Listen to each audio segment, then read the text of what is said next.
കുടുംബജീവിതവുമായി ബന്ധപ്പെട്ട സ്വകാര്യത പരസ്യപ്പെടുത്തുന്നതിലെ പ്രയാസങ്ങൾ പറഞ്ഞാണ് അതിജീവിത സംസാരിച്ചു തുടങ്ങിയത്. കുടുംബ ബന്ധത്തിന്റെ തണൽ താൻ അനുഭവിച്ചു തുടങ്ങിയിട്ടേയുള്ളൂ. ഭർത്താവിനെയും കുടുംബാംഗങ്ങളെയും തനിക്ക് വേണം. ഹായ് ഗൈസ്, നമസ്കാരം. എൻ്റെ പുതിയ വീഡിയോയിലോട്ട് നിങ്ങൾക്ക് എല്ലാവർക്കും സ്വാഗതം. ആദ്യം തന്നെ ചാനൽ ഇഷ്ടപ്പെട്ടിട്ടുണ്ടെങ്കിൽ സബ്സ്ക്രൈബ് ചെയ്യാം. വീഡിയോ ഫുള്ള് കണ്ടതിന് ശേഷം is the video worth watching എന്ന് തോന്നുകയാണെങ്കിൽ ഒരു ലൈക്കും ഒരു കമൻറ്റും പോരട്ടെ. അപ്പം ഞാനിങ്ങനെ ഇന്ന് ഞായറാഴ്ച ദിവസമാണ്, ഇപ്പോൾ വർക്കൊന്നും ഇല്ലാത്തതുകൊണ്ട് വളരെ ഫ്രീ ആയിരുന്ന് ഈ കുറച്ച് വീഡിയോസൊക്കെ അല്ലെ കണ്ടൻറ്റുകൾ ഒക്കെ ഞാൻ നോക്കുകയാണ്. ആൻഡ് ഗൈസ്, എക്സ്ക്യൂസ് മൈ ചീവീടിൻ്റെ ഒച്ച. ഞാൻ വീഡിയോ എടുക്കുന്നതിൻ്റെ ബാൽക്കണിയിലാണ്. മുകളിലോട്ട് ഫുള്ള് പറമ്പും കാര്യങ്ങളൊക്കെ ആയതുകൊണ്ട് ചീവീടിനോട് ഞാൻ മിണ്ടാണ്ട് വെക്കാൻ പറഞ്ഞാൽ നിൽക്കില്ല. ചീവീട് വായടച്ചിട്ട് വീഡിയോ എടുക്കാമെന്ന് കരുതിയാൽ ഞാൻ ഇന്നത്തെ ദിവസം വീഡിയോ എടുക്കില്ല. സോ അങ്ങനെ ഞാൻ മാതൃഭൂമി ന്യൂസ് ചാനലിൽ വന്ന ഒരു വീഡിയോ കാണാനിടയായി.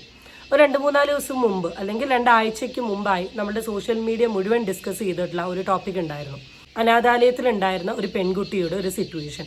പെൺകുട്ടിയുടെ കല്യാണമൊക്കെ ഭയങ്കര ഗംഭീരമായി നമ്മൾ കണ്ടു. പിന്നെ പെൺകുട്ടി പ്രസവിച്ചു കഴിഞ്ഞതിന് ശേഷമാണ് പിന്നെ അങ്ങനെ ഒരു ടോപ്പിക്ക് വരുന്നത്.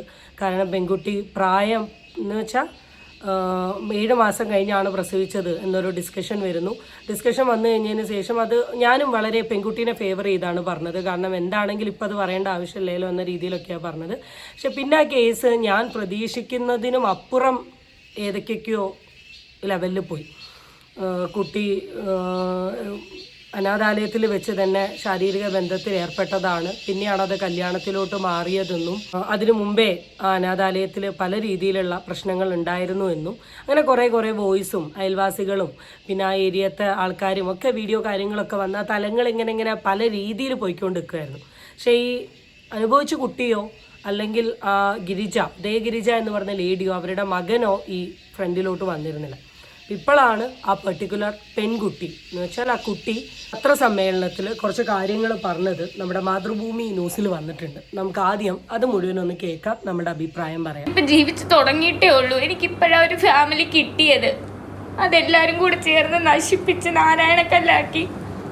എനിക്ക് എൻ്റെ ഫാമിലി വേണം. ഇത്രയും നാള് ഒരു അനാഥയെ പോലെ ഞാൻ ജീവിച്ചത്.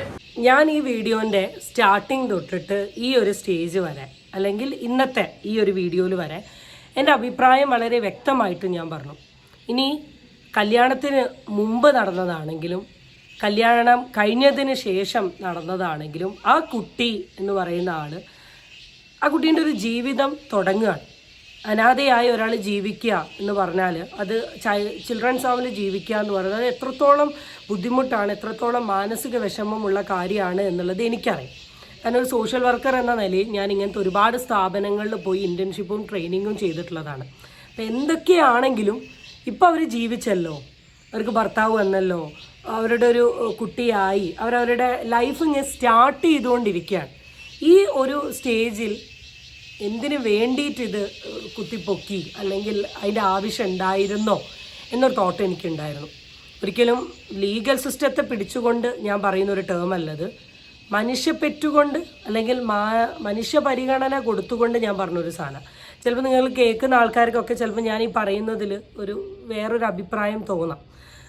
തെറ്റല്ലേ, പിടിക്കണ്ടേ, അങ്ങനെയൊക്കെ തോന്നാം. പക്ഷെ അതിലുപരി ആ കുട്ടിയുടെ ഒരു ലൈഫ് സ്റ്റാർട്ട് ചെയ്തതാണ് 18 വയസ്സ്. എന്നേക്കാളും എത്രയോ വയസ്സ് കുറവുള്ളൊരു കുട്ടിയാണ്. അതിൻ്റെ ഈ തുടക്കത്തിൽ തന്നെ ഇതിലോട്ട് പോകണോ എന്നൊരു ഇതുണ്ട്. അത് തന്നെ ഈ കുട്ടി പറഞ്ഞത് എനിക്ക് സങ്കടമുണ്ട്. കുറച്ചൊക്കെ നമ്മളുടെ ഇന്നത്തെ ലീഗൽ സിസ്റ്റം നോക്കി നോക്ക്. തെറ്റ് ചെയ്ത ആൾക്കാരെ വരെ എന്ത് ചെയ്യുന്നുണ്ട്, പുറത്തോട്ട് ഇറക്കി വിടുന്നുണ്ട്, ആക്കുന്നുണ്ട്, എന്തൊക്കെയൊക്കെയോ ചെയ്യുന്നുണ്ട്. പക്ഷെ അതിൻ്റെ ഒരു ജീവിതം ആക്കിയതിനെ ഒന്നും അല്ലാണ്ടാക്കുന്ന രീതിയിലൊക്കെ എനിക്ക് ആദ്യം തോന്നിയിരുന്നേ. എന്തായാലും പോക്സോ കേസ് എടുത്തതിനെ തുടർന്ന് തന്റെയും കുഞ്ഞിന്റെയും ചിത്രങ്ങൾ സഹിതമാണ് യൂട്യൂബ് ചാനലുകൾ വാർത്തകൾ നൽകിയത്. വ്യക്തിപരമായ അധിക്ഷേപം, സംഭാവനകളുമായി ബന്ധപ്പെട്ട ഊതിപ്പെരിപ്പിച്ച കണക്കുകൾ എന്നിവയായിരുന്നു ഉള്ളടക്കം. എനിക്കിതിന് ഒരു നീതി വേണം.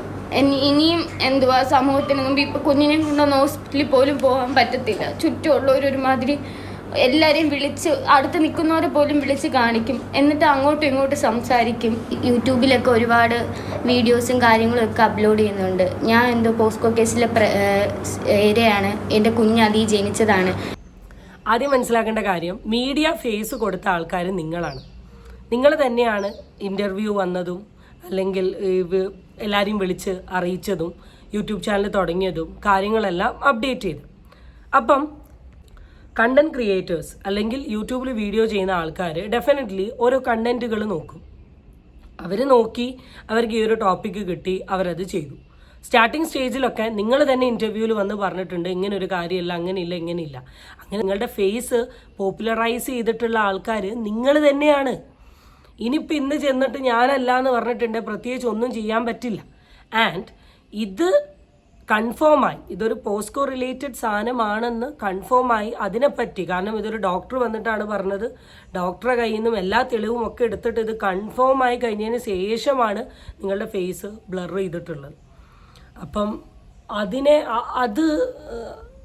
ഇതിനൊക്കെ മനസ്സിലാക്കേണ്ട ഒരു കാര്യം, അവനവൻ്റെ കുഴി അവനവൻ തോണ്ടി എന്ന് പറയുന്നത് 100% ശരിയായ കാര്യം തന്നെയാണ്. നിങ്ങളൊക്കെ തന്നെയാണ് പറഞ്ഞത്. പിന്നെ ഈ സോ കോൾഡ് മീഡിയക്കാരെയും യൂട്യൂബേഴ്സിനെയും വന്ന് പറഞ്ഞുകൊണ്ട് ഇപ്പോൾ പ്രത്യേകിച്ച് എന്താ നടക്കുക? എൻ്റെ ചാനലിൽ ഞാൻ അപ്ലോഡ് ചെയ്തിട്ടുള്ള വീഡിയോയിൽ ഞാൻ ഈ പെർട്ടിക്കുലർ കുട്ടിയുമായി ബന്ധപ്പെട്ടിട്ടുള്ള ആദ്യത്തെ ഭാഗങ്ങളല്ലാണ്ട് രണ്ടാമത്തേലൊന്നും ഞാൻ കൺവേ ചെയ്തിട്ടില്ല. ഞാൻ അനാഥാലയം, അവിടെ നടക്കുന്ന നീചപ്രവൃത്തി, നാട്ടുകാരുടെ അഭിപ്രായം എന്നീ പീസുകൾ മാത്രമേ കൊണ്ടുപോയിട്ടുള്ളൂ. അപ്പം ഇനിയിപ്പോൾ മോള് ഇതൊന്നും ആരും അറിയരുത് അല്ലെങ്കിൽ ആരും ഇതാക്കരുത് എന്ന് പറഞ്ഞിട്ട് ഒരു കാര്യമില്ല. എല്ലാവരും അറിഞ്ഞു, എല്ലാവർക്കും അറിയാം, എല്ലാ നാട്ടിലും ഇതൊരു ടോപ്പിക്കായി മാറിയിട്ടുണ്ട്. ഇനി ഇത് യഥാർത്ഥമായി ഇത് പോസ്കോ കേസാണോ അല്ലയോ എന്നുള്ളതിന് ഒരു സത്യം ഫ്രണ്ടിൽ വന്നാൽ മാത്രമേ പുറത്ത് ആക്കി നടക്കാൻ പറ്റൂ. പിന്നെ നിങ്ങൾക്ക് 100% ഉറപ്പാണ് ഞാൻ തെറ്റൊന്നും ചെയ്തിട്ടില്ല എന്ന് പറയുകയാണെങ്കിൽ ആൾക്കാരുടെ നോട്ടം മൈൻഡ് ചെയ്യേണ്ട ആവശ്യമൊന്നുമില്ല. ഇന്ന് നിങ്ങളെ നോക്കും, നാളെ വേറൊരുത്തനെ നോക്കും, മറ്റന്നാൾ വേറൊരുത്തനെ നോക്കും. അത്രയും മീഡിയത്തെ ആൾക്കാരും ഉള്ളൂ. അപ്പം if you are confident that you have done any mistake, പിന്നെ why do you want to? ാണ് എൻ്റെ കുഞ്ഞിൻ്റെ ഫോട്ടോ ഉൾപ്പെടെ ഇട്ടിട്ടാണ് പോസ്കോയിൽ ജനിച്ച കുട്ടീന്നും പറഞ്ഞ് ചെയ്യുന്നത്. എവിടെ നാളൊരു സമയത്ത് ഈ സമൂഹത്തിൽ വളർന്നു വരാനുള്ളതാണ്.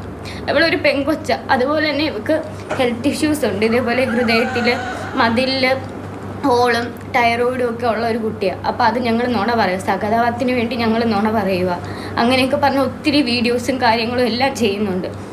യൂട്യൂബേഴ്സ് അതുപോലെ തന്നെ വീടിൻ്റെ വാതിക്ക വന്ന് എന്നിട്ട് ഇതേപോലെ ഒരുപാട് മോശപ്പെട്ട രീതിക്ക് സംസാരിക്കും. കുഞ്ഞിൻ്റെ എൻ്റെ ഫോട്ടോസ് വെച്ചിട്ട് ഇതേപോലെ പന്ന രീതിക്കുള്ള സംസാരവും വീഡിയോസും. യൂട്യൂബേഴ്സിനെയാണ് വന്ന് പറയുന്നത്. അത് ശരിക്കും നിങ്ങൾ പറയാൻ പാടില്ല.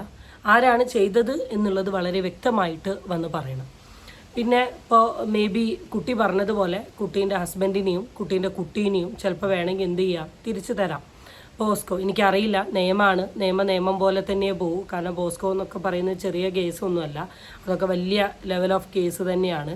അതൊരിക്കലും ഇപ്പം ഞാനിവിടെ വീഡിയോയിൽ വന്നിട്ട് മാനസിക പരിഗണന വെച്ച് കുട്ടീനെ വിടണം എന്നോ അല്ലെ കുട്ടി ഇപ്പോൾ മീഡിയയിൽ വന്ന് നിന്നിട്ട് അങ്ങനെ ആക്കണം എന്ന് പറഞ്ഞ് കരഞ്ഞിട്ടൊന്നും കാര്യമില്ല. നമ്മുടെ സൗമ്യ കൊലക്കേസിൽ സൗമ്യയുടെ അമ്മ എന്തൊക്കെ കരച്ചിലാണ് കരഞ്ഞത്, എന്നിട്ട് അതിനൊന്നും ഒരു തീരുമാനമായിട്ടില്ലല്ലോ. നമ്മൾ അങ്ങനെയൊന്നും പറഞ്ഞിട്ട് കാര്യമില്ല. നിയമത്തിൻ്റെ വഴിക്ക് പോകും. പക്ഷേ അങ്ങനത്തെ ഒരു തെറ്റ് നിങ്ങളുടെ സൈഡിൽ സംഭവിച്ചിട്ടുണ്ടെങ്കിൽ അത് നമുക്ക് വെറുതെ വിടാൻ പറ്റുന്നൊരു കാര്യമാണോ? അനാഥാലയത്തിൽ അപ്പോൾ എന്ത് സെക്യൂരിറ്റിയാണുള്ളത്? നിങ്ങളപ്പം നിങ്ങളുടെ മീഡിയക്കാരെയും നിങ്ങളുടെ സപ്പോർട്ടേഴ്സിനെയും നിങ്ങളുടെ സബ്സ്ക്രൈബേഴ്സിനെയും ഒക്കെ നിങ്ങൾ പറ്റിക്കുകയായിരുന്നോ? എന്തായാലും കേസ് നടക്കുകയല്ലേ, ഒരു കൺക്ലൂഷൻ വരട്ടെ. അപ്പം ഈ ഇതിൽ തന്നെ മോള് പറയുന്നുണ്ട് അങ്ങനെ ഒരു സംഭവം ഉണ്ടായിട്ടില്ല എന്നാണെങ്കിൽ സത്യം അത് തെളിയുമല്ലോ. പിന്നെ അവിടെ വേറെ ഇപ്പോൾ പത്രസമ്മേളനം ആൾക്കാരെ വിളിക്കേണ്ടതോ ആക്കേണ്ടതോ ഒന്നും കാര്യമല്ല. അപ്പം ഞാൻ പറയാം, നിയമത്തിൻ്റെ വഴിക്ക് മാത്രമേ പോകും. ഇപ്പോൾ ഇവിടെ വന്ന് ഇവരെ വിളിച്ച് പറഞ്ഞു എന്ന് കരുതി ഇതിനിപ്പോൾ പ്രത്യേകിച്ച് മാറ്റമൊന്നും ഉണ്ടാകാൻ പോകുന്നില്ല. ഇനി ആരെങ്കിലും സജസ്റ്റ് ചെയ്തതാണോ, ഇനി വക്കീലെങ്ങാനും പറഞ്ഞു തന്നിട്ടാണ് ഈ പരിപാടികൾ ചെയ്യുന്നതെന്നൊന്നും എനിക്കറിയില്ല. പക്ഷേ നിയമം വിൽ ബി ഓൾവേസ് നിയമം. ഈ യൂട്യൂബേഴ്സിനെതിരെയുള്ള കേസും കാര്യങ്ങളും എല്ലാം കൊടുത്തു. അതിലൊന്നും ഒരു നീതിയോ അല്ലെങ്കിൽ അതിനൊരു ആക്ഷനോ ആരും എടുത്തിട്ടില്ല. അതുകൊണ്ടാണ് ഇങ്ങനെ ഒരു പത്രസമ്മേളനം വിളിച്ച് കൂട്ടിയിട്ട് ഇതിൽ നിന്നെങ്കിലും എനിക്കൊരു നീതി നേടിത്തരണം. നമ്മളെ പത്രസമ്മേളനം വിളിച്ച് സംസാരിച്ചത് കൊണ്ട് ഇതിനൊരു നീതി കിട്ടും എന്നൊന്നും നമുക്ക് പറയാൻ പറ്റില്ല. അങ്ങനെയാണെങ്കിൽ തെറ്റനുഭവിക്കുന്ന എല്ലാവർക്കും പത്രസമ്മേളനം വിളിച്ചങ്ങാക്കിയാൽ പോരെ. കോടതിക്ക് അതിൻ്റെതായ നിയമങ്ങളുണ്ട്. ഇത് കറക്റ്റായിട്ട് അന്വേഷിക്കും, ചെക്ക് ചെയ്യും, അവിടെ അങ്ങനെ ഒരു സാധനം ഉണ്ടോ, ഇതൊക്കെ നോക്കിയിട്ട് ഒരു തീരുമാനം എടുക്കാൻ പറ്റൂ. വെറുതെ ഒന്നും ഇത് ഇത്രത്തോളം ടോക്കാവും എന്ന് എനിക്ക് തോന്നുന്നില്ല. അപ്പം ഇതിലിപ്പോൾ നിങ്ങൾ തന്നെ സന്ധ്യ പേടീനെ പറ്റി പറയുന്നുണ്ട്. അവർക്ക് വെറുതെ ഒരു സോഷ്യൽ മീഡിയയിൽ വന്നിട്ട് ഒന്നുമില്ലാത്ത നിങ്ങളെപ്പറ്റി ഇങ്ങനെ ഒരു അലിഗേഷൻ പറയേണ്ട ആവശ്യമുണ്ടോ? ഇല്ല. വെറുതെ ഒന്നും ഒരാളൊന്നും പറയില്ല. അവിടെ എന്തെങ്കിലുമൊക്കെ ഒരു സാധനം ഉണ്ട്. നിങ്ങളുടെ സത്യാവസ്ഥ നിങ്ങൾ തെളിയിക്കാൻ ശ്രമിക്കൂ. അങ്ങനെയാകുമ്പോൾ എല്ലാ വിഷയവും തീരും. സത്യമില്ലെങ്കിലാണ് നിങ്ങൾ ഇത്ര ടെൻഷൻ അടിക്കേണ്ടതും കരയേണ്ടിയും അല്ല എൻ്റെ ഏട്ടനെ കിട്ടുമെന്നും എൻ്റെ അമ്മേനെ കിട്ടുമെന്നൊക്കെ പറഞ്ഞ് പേടിക്കേണ്ട ആവശ്യം ഇത് കൊണ്ട് മാത്രമാണ്. പിന്നെ ഞങ്ങൾ യൂട്യൂബേഴ്സ് പറയുന്ന അനുസരിച്ചിട്ടാണ് ഈ കോടതിയും നിയമവും നാട്ടുകാരും പോകുന്നതെങ്കിൽ ഞങ്ങൾ മാത്രം മതിയല്ലോ, വേറെ ആരും വേണ്ടല്ലോ. നമ്മളിവിടെ പല കേസിനെ കുറിച്ചിട്ടും പല അഭിപ്രായങ്ങൾ പറഞ്ഞിട്ടുണ്ട്. അഡ്വക്കേറ്റ് ജിസ്മോളുടെ കേസ് എന്തൊക്കെ അഭിപ്രായം പറഞ്ഞിട്ടുണ്ട്, ആരും മൈൻഡ് ചെയ്തു? അതൊന്നുമല്ല മക്കളെ, നമ്മൾ യൂട്യൂബേഴ്സ് വീഡിയോ ഇട്ടിട്ട് നിങ്ങളതാക്കിയെന്നൊന്നും കരുതേണ്ട. അതൊക്കെ ആര് തീരുമാനിക്കുന്നതാണ്? കോടതി തീരുമാനിക്കും. കോടതി 18 വയസ്സ് പൂർത്തിയായ ശേഷമുണ്ടായ ബന്ധത്തിലാണ് തങ്ങൾക്ക് കുഞ്ഞു പറഞ്ഞത്. മറിച്ചുള്ള ആരോപണങ്ങൾക്ക് യാതൊരു അടിസ്ഥാനവുമില്ല. സ്ഥാപന നടത്തിപ്പുമായി ബന്ധപ്പെട്ട് വായ്പകളുണ്ട്. ആഭരണങ്ങൾ പലതും പണയം വെച്ചാണ് കാര്യങ്ങൾ നീക്കിയത്.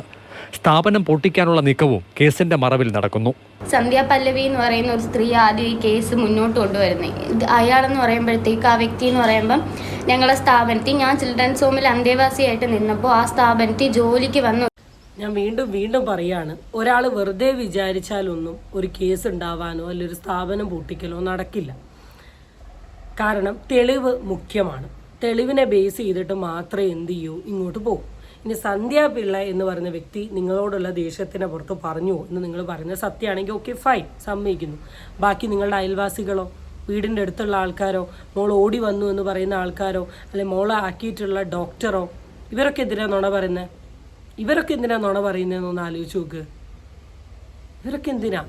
എനിക്ക് മോള് വീഡിയോൻ്റെ സ്റ്റാർട്ടിങ്ങിൽ പറഞ്ഞൊരു കാര്യത്തെ ഞാൻ 100% സമ്മതിക്കുന്നു. പക്ഷേ ബാക്കിയുള്ള ഒരു കാര്യത്തെയും എനിക്ക് സമ്മതിക്കാൻ പറ്റുന്നതല്ല. അതൊരു ഇമോഷനാണ്. അനാഥയായ എനിക്ക് കിട്ടിയ കുടുംബം ഇപ്പോൾ ഒന്നും അല്ലാണ്ടായല്ലോ, ഞാൻ സമ്മതിക്കുന്നു. പക്ഷേ ഈ കരഞ്ഞു എന്ന് കരുതി നിങ്ങൾ ചെയ്ത തെറ്റുകളും നിങ്ങൾ മാറ്റി നിർത്തിയതോ അതും ഇതൊക്കെ അങ്ങ് മാറ്റിയാൽ പോരെ, ചെയ്താൽ പോരെ? നമ്മൾ കണ്ടിട്ടുണ്ട്, ഞാൻ കണ്ടിട്ടുണ്ട്, ചില പെൺകുട്ടികളോ അല്ലെ പെൺകുട്ടി ആത്മഹത്യ ചെയ്യും. ബാക്കോട്ട് പോകുന്ന സമയത്ത് കാമുകനെ പിടിച്ചുകൊണ്ട് പോകും. എന്തിന്? പ്രണയിച്ചുകൊണ്ട് നിന്ന സമയത്ത് അവരേതോ ഹോട്ടലിൽ പോയിട്ട് ലൈംഗിക ബന്ധത്തിൽ ഏർപ്പെട്ടതിന്. ഈ ലൈംഗിക ബന്ധത്തിൽ ഏർപ്പെടുക എന്ന് പറയുന്നത് അവർ രണ്ടുപേരും സ്വന്തം ഇഷ്ടപ്രകാരമാണ് പോയിട്ടുള്ളത്. പക്ഷേ കുട്ടീൻ്റെ പ്രായം കുറവാണെങ്കിൽ ഓട്ടോമാറ്റിക്കലി അതെന്തായി, പോസ്കോയായി. അതാണ് ഇന്നത്തെ നിയമം. അതാണ് നിയമം. താന്താൻ നിരന്തരം ചെയ്യുന്ന കർമ്മങ്ങൾ താന്താൻ അനുഭവിച്ചിടും. നമ്മളെ ഭാഗത്ത് തെറ്റുണ്ടെങ്കിൽ 100% ഇന്നല്ലേ നാളെ നമ്മളിത് അനുഭവിക്കുക തന്നെ ചെയ്യും. അവരവിടെ നിന്നോളൂ. അങ്ങനെ അമ്മമാരെയും കുഞ്ഞുങ്ങളെയും കൊണ്ട് പറയിപ്പിച്ച് ഓരോ വീഡിയോ എടുക്കാൻ വന്ന ഒരു വ്യക്തിയാണ്. അതും ആരുടെയോ പിൻബലത്തിലാണ് അവിടെ വരുന്നത്. ഞങ്ങളുടെ സ്ഥാപനം തകർക്കണമെന്നുള്ള ഉദ്ദേശത്തിലാണ് ആ സ്ത്രീ അവിടെ വരുന്നത്. ഞാൻ തറപ്പിച്ച് പറയാം, 18 വയസ്സിന് ശേഷം മാത്രമേ ഞാനും എൻ്റെ ഹസ്ബൻഡും കൂടെ ബന്ധപ്പെട്ടിട്ടുള്ളൂ. നിങ്ങളൊക്കെ ഫാമിലിയിലുള്ള അനിയത്തിയോടും പെങ്ങളോടൊക്കെ ഈ ഒരു അവസ്ഥ വരുന്നേ ഒന്ന് ചിന്തിച്ചൊക്കെ. സ്വന്തം ഭർത്താവും ഞാനും ബന്ധപ്പെട്ട ഡേറ്റ് ഉൾപ്പെടെ എല്ലാവരുടെയും ഈ സമൂഹത്തിന് മുമ്പ് പറയേണ്ട ഗതികേട്. ഇപ്പം എനിക്ക് ഇതിനെന്തെങ്കിലും അങ്ങനെ ഒരു തെറ്റ് ചെയ്തിട്ടുണ്ടെങ്കിൽ ചിലപ്പോൾ നമ്മൾ പറയേണ്ടി വരും. ഈ കുറ്റം ചെയ്തിട്ടുള്ള ആൾക്കാരെയും കൊണ്ട് കുറ്റം നടത്തിയ സ്ഥലത്ത് കൊണ്ടുപോയി ആ കാര്യങ്ങളൊക്കെ വീണ്ടും ചെയ്യിപ്പിക്കുന്നത് മോള് കണ്ടിട്ടില്ലേ? അവർ കടന്ന് കരയുന്നത്. ഞാൻ ഈ റീസെൻ്റ്ലി കണ്ട ഒരു വീഡിയോ ഉണ്ട്. 2 കുഞ്ഞു കുട്ടികളെ, ഞാൻ ചെയ്തിട്ടില്ല എന്ന് എനിക്ക് തോന്നുന്നത്, ഒരു ലേഡി, എന്താ കേസിനെ പറ്റി ഞാൻ എങ്ങനെയോ പറയുക, എനിക്ക് പറയാൻ തന്നെ പറ്റില്ല, ബാത്റൂമിൻ്റെ ഉള്ളിൽ വെച്ചിട്ട് അബോട്ട് ചെയ്ത് കളഞ്ഞത്, കാമുകൻ ചെന്ന് പറഞ്ഞത്. ആ കുട്ടി അതിൻ്റെ അമ്മേനെ കെട്ടിപ്പിടിച്ച് കരയുന്ന കണ്ടിട്ടുണ്ടോ? എന്ന് കരുതി അവൾ തെറ്റുകാരി അല്ല എന്ന് പറയാൻ പറ്റുമോ? അതുകൊണ്ടൊന്നും കാര്യമില്ല. തെറ്റ് ചെയ്തിട്ടുണ്ടെങ്കിൽ നമ്മൾ എന്ത് ചെയ്യണം? അനുഭവിക്കണം. അത് ഒരു ഭാഗമാണ്. ആൻഡ് നിങ്ങളെല്ലാവരും വിശ്വസിക്കുന്ന ലീഗൽ സിസ്റ്റം അല്ലേ? നിങ്ങളെല്ലാവരും വിശ്വസിക്കുന്ന കോടതിയല്ലേ? നിയമങ്ങളല്ലേ? നിയമത്തിൻ്റെ വഴിക്ക് മുന്നോട്ട് പോട്ടെ, നമുക്ക് കാണാം. തെറ്റ് ചെയ്താൽ അതിൻ്റെ ശിക്ഷ അനുഭവിക്കണം. തെറ്റ് ചെയ്തില്ലെങ്കിൽ നിങ്ങൾക്ക് നന്നായി ജീവിക്കാനും പറ്റും.